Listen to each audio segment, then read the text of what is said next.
नमस्कार प्रिय साथियों। बहुत बहुत स्वागत, बहुत बहुत अभिनंदन आपका अपने यूट्यूब चैनल अमृत ज्ञान में है। प्रिय साथियों, आज हम इस वीडियो के माध्यम से जानेंगे कि लग्न में प्रत्येक ग्रह का कैसा प्रभाव रहता है। आज हम नव ग्रहों की बात करेंगे कि यदि नौ ग्रह एक एक करके अगर लग्न में स्थित हैं तो कैसा परिणाम देते हैं। इसकी शुरुआत हम करते हैं सूर्य से। यदि किसी जातक का सूर्य जो है यदि लग्न में विराजमान हो तो कैसा परिणाम देखने को मिलता है। तो साथियों, सूर्य यदि बलि सूर्य केंद्र अथवा त्रिकोण का स्वामी होकर लग्न में स्थित हो तो यह सूर्य एक ऊर्जा का बहुत बड़ा स्रोत होता है जातक के जीवन में। प्रथम भाव में स्थित ऐसा सूर्य जातक को उच्च आंतरिक बल, प्रबल इच्छा शक्ति, सत्ता के प्रति प्रेम और अच्छा स्वास्थ्य देता है। सूर्य आत्मा का कारक होता है। यदि शुभ ग्रहों की युति या दृष्टि से प्रभावित हो और लग्न में स्थित सूर्य उच्च का हो तो जातक की प्रगति अच्छे कामों से होती है और जातक के अच्छे भाग्य का ये सूर्य सूचक होता है। निर्बली सूर्य जातक को अहंकारी, झूठी प्रशंसा का प्रेमी, घमंडी, झूठी शान वाला और बढ़ा चढ़ाकर बातें करने वाला बनाता है। अशुभ ग्रहों जैसे शनि और मंगल के साथ यह जातक को खून से संबंधित परेशानियां भी दे देता है। लग्न स्थित सूर्य जातक को कई बार ऐसा देखने में आया है कि जातक को एक बाल्डनेस की प्रॉब्लम भी देता है। यदि खराब भाव का स्वामी सूर्य यदि लग्न में स्थित है और खराब भाव का स्वामी है, यदि आपकी कोई ऐसी लग्न है जिसमें सूर्य खराब भाव के स्वामी होते हैं और लग्न में स्थित हो तो यह जातक को अति अभिमानी और अहंकारी भी बना सकता है।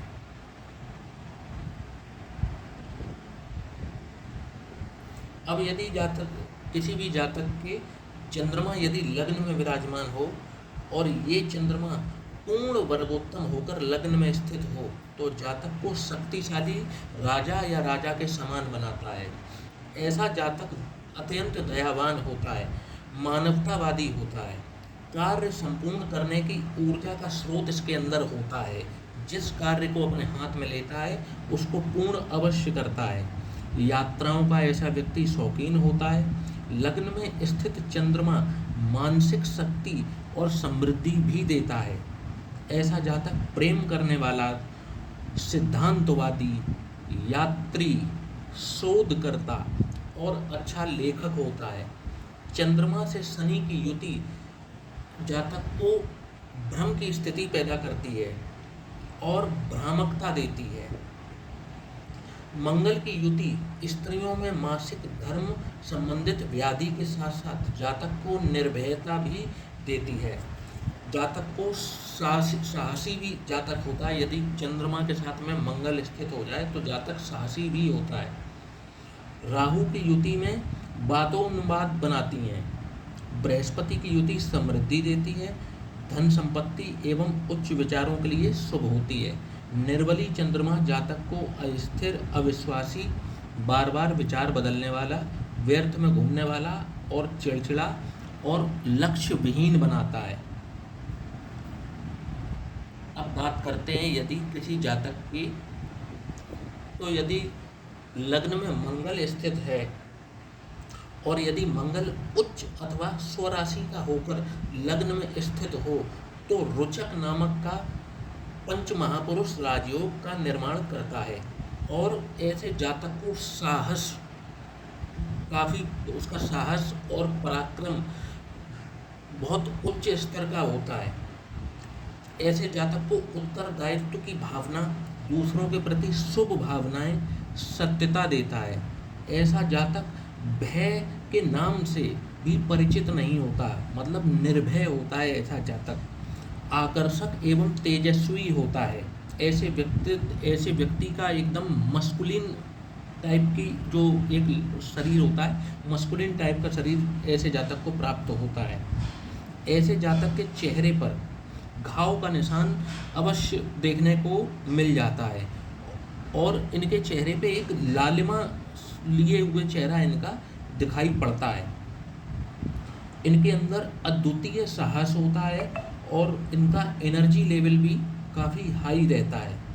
ऐसे लोग क्रोध का शिकार भी थोड़ा शीघ्र हो जाते हैं और जीवन साथी को ज़्यादा नियंत्रण में रखना चाहते हैं। ऐसे लोगों के दाम्पत्य जीवन में भी कुछ ना कुछ दिक्कत लगी रहती है।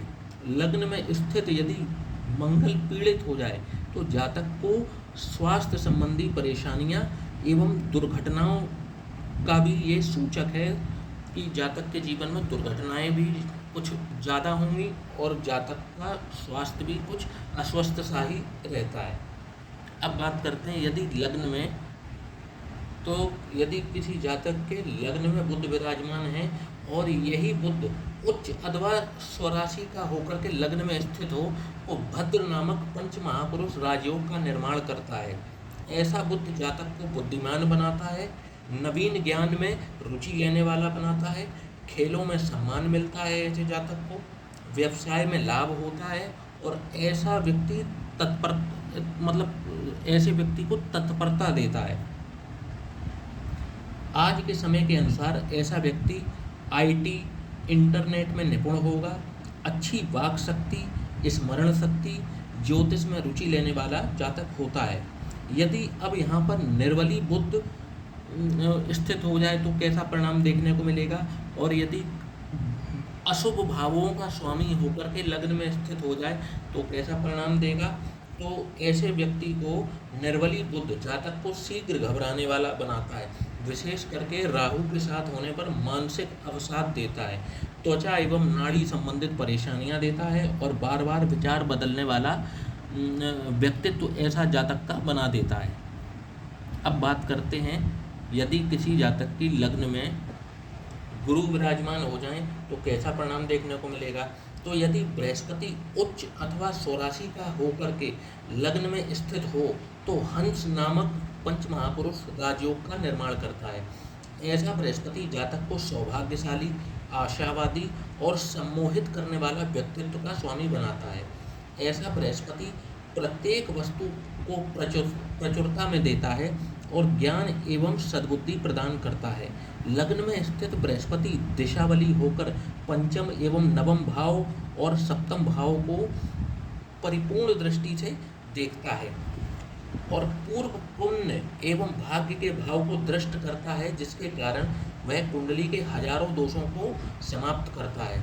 पाराशर ऋषि के अनुसार केंद्र में स्थित बृहस्पति बहुत बड़ा रक्षक होता है। निर्बली बृहस्पति जातक को बढ़ा चढ़ा करके बातें करने वाला, आडंबर युक्त जीवन जीने वाला और ऊर्जा शक्ति एवं उत्साह की कमी से ग्रस्त और निर्बल इच्छा शक्ति एवं विश्वास वाला बनाता है। जातक धन, परिवार और संतान से सुखी होता है। अब यदि किसी जातक के लग्न में उच्च का शुक्र एवं स्वराशि का शुक्र होकर के लग्न में स्थित हो तो यहाँ पर यह शुक्र मालव्य नामक पंच महापुरुष राजयोग का निर्माण करता है। ऐसा शुक्र जातक को सुंदर, सौम्य, दयावान, सज्जन, कलात्मक रुचि वाला, सुसंस्कृत, परिष्कृत मित्रों का प्रेमी, वार्तालाप में दक्ष, सामाजिक एवं शिष्टाचार युक्त, सहज कार्य करने वाला, निस्वार्थ और मृदुभाषी बनाता है। निर्बली एवं पीड़ित शुक्र जातक को विकृत मानसिकता वाला, पथभ्रष्ट, मलेच्छ और अरुचिपूर्ण जीवन जीने वाला बनाता है। पीड़ित शुक्र से गलत भोग विलास या खराब आदतों की लत भी हो सकती है। अब यदि बात करें कि लग्न स्थित, अब यदि शनि लग्न में स्थित है तो लग्न में स्थित शनि यदि अपनी उच्च राशि का है या स्वराशि का होकर स्थित लग्न में है तो शश नामक पंच महापुरुष राजयोग का निर्माण करता है, जो समृद्धिदायक योगों में से एक महत्वपूर्ण योग है। ऐसा जातक गंभीर होता है, निष्कपट होता है, उसके विचार बिल्कुल न्यायोचित होते हैं एवं विवेचक व्यक्ति होता है और अपने जीवन में सफलता धीरे धीरे लेकिन निश्चित रूप से प्राप्त करता है। जातक भ्रामक मानसिकता वाला, दुर्बल, असंतोषी और रहस्यपूर्ण प्रवृत्ति का होता है। भाग्यहीनता, शिथिलता के कारण हानि उठाता है। शीघ्र घबराने वाला और डरपोक होता है, लेकिन मध्य आयु के बाद भयहीन हो जाता है। यदि शनि पीड़ित हो तो जातक नाक एवं सांस संबंधित रोगों से ग्रसित रहता है। इसकी जो जीवन साथी होता है वो अधिक आयु का दिखता है और अपने कर्मों और बुरी आत्माओं, दरिद्रता एवं चोरों से परेशान रहता है। वह दिखने में कुरूप होता है, बुरे विचार वाला या षड्यंत्र रचने वाला होता है, दूसरों के प्रति द्वेष भावना रखता है और कई प्रकार के रोगों से पीड़ित रहता है। यदि यहाँ लग्न स्थित शनि अशुभ भावों का स्वामी होकर अगर यदि लग्न में विराजमान है तो कुछ इस तरीके के परिणाम भी देखने को मिल जाते हैं। अब यदि बात करें लग्न में यदि राहु स्थित हो तो कैसा परिणाम देखने को मिलता है। अब यदि किसी जातक के लग्न में राहु विराजमान हो तो यदि शुभ स्थित लग्नस्थ उच्च राहु उच्च का हो अथवा स्वराशि का हो तो जातक को शत्रुओं पर विजय करने वाला बनाता है और प्रभावशाली व्यक्तित्व दे देता है। यह सम्मान की प्राप्ति, धार्मिक क्रियाकलापों के द्वारा धन प्राप्ति, शिक्षा एवं वैज्ञानिक उपलब्धियां और दूसरों की सहायता से सफलता प्राप्त करने वाला होता है। मेष, कर्क एवं सिंह राशियों का लग्नस्थ राहु स्वास्थ्य के लिए अच्छा नहीं माना जाता। लग्न में राहु जातक को चालाक बनाता है। ऐसे लोग जैसे दिखते हैं वास्तव में वैसे होते नहीं। इनके व्यक्तित्व को पढ़ना बड़ा मुश्किल होता है। ऐसे लोगों का काम निकालने में निपुण होते हैं। अब यदि बात की जाए तो यदि किसी जातक के केतु लग्न में स्थित विराजमान हो तो ऐसे जातक के जीवन के जो प्रारंभिक आयु है जो कि 30 वर्ष तक की होती है, इसमें वह जातक काफ़ी चंचल प्रवृत्ति का होता है परंतु और काफ़ी मिलनसार भी होता है, परंतु 30 वर्ष की उम्र के बाद अचानक से उसमें परिपक्वता आ जाती है। वो व्यक्ति मैच्योर हो जाता है। ऐसा व्यक्ति, उसका जो ध्यान है वो आध्यात्मिक जगत की ओर जाना शुरू कर देता है और वह ईश्वर, मोक्ष, धर्म इस प्रकार के बिंदुओं की खोज में लग जाता है और उसको सोचना पड़ता है कि कहीं मुझे एक ऐसा गुरु मिल जाए जो मुझे इन सब बातों का उत्तर दे सके। हालांकि कायरता शब्द तो मुझे यहाँ पर इस्तेमाल नहीं करना चाहिए, पर ऐसा जो व्यक्ति है वो थोड़ा सा डरपोक जरूर होता है। किसी न किसी प्रकार का उसे डर और भय हमेशा लगा रहता है। यदि उससे किसी प्रकार का रिस्क लेना हो या किसी प्रकार की बहस, लड़ाई, झगड़ा हो तो वह उससे बचने का प्रयास जरूर करता है। कई बार तो यह भी देखा जाता है कि यदि यह नौकरी में है तो अपने बॉस से भी अपनी बात स्पष्ट रूप से नहीं कह पाते। इनमें कुछ सेल्फ कॉन्फिडेंस की भी कमी स्पष्ट रूप से नज़र आती है। त्वचा से संबंधित यदि इनको कोई रोग होता है तो उसका कोई ना कोई निशान आप इनकी बॉडी पर अवश्य देख सकते हैं जो कि स्थायी रूप से बना होता है। ऐसे व्यक्ति को अब यदि बात कर लें कि किसी जातक को केतु अगर लग्न में स्थित है तो ऐसे व्यक्ति को ज़्यादातर देखने में आया कि ऐसे व्यक्ति बहुत ज़्यादा फैटी शरीर के या मोटे शरीर के नहीं होते, क्योंकि यहाँ पर केतु फैट को भी ख़त्म करता है। तो यहाँ पर लग्न में यदि केतु विराजमान हो तो ऐसा जातक का जो शारीरिक गठन होता है या तो वह मीडियम होगा या मीडियम से भी कम होगा। ये लोग कभी भी आपको बहुत हेल्दी या मोटे नज़र नहीं आते हैं। तो साथियों,